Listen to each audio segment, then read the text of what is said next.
వర్తకుడు తన వద్ద గల సరుకులలో 2/3 వంతు సరుకులను 10% నష్టంతో అమ్మాను. మిగిలినవి ఎంత శాతం లాభంతో అమ్మినట్లయితే మొత్తం మీద లాభం లేదా నష్టం వచ్చునన్నాడు.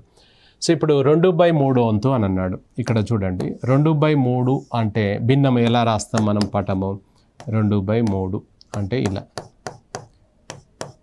ఇట్లా 2/3 అంటే ఇంతే కదా. 2/3ను 10% నష్టంతో, ఇది -10లో అమ్మాం, ఇది కూడా -10లో అమ్మినాం.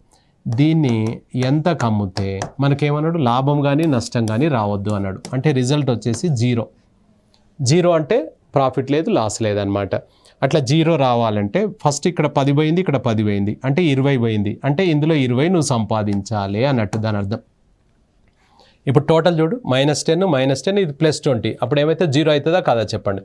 అంటే ఎంత లాభంతో అమ్మాలి అని అన్నాడు. అంటే 20% అయినా కదా చెప్పండి. ఇప్పుడు ఈ వస్తువు అమ్మితే 10 రూపాయలు పోయింది, ఈ వస్తువు అమ్మితే 10 రూపాయలు పోయింది, 2 వస్తువుల పేరు మీద 20 రూపాయలు పోయింది.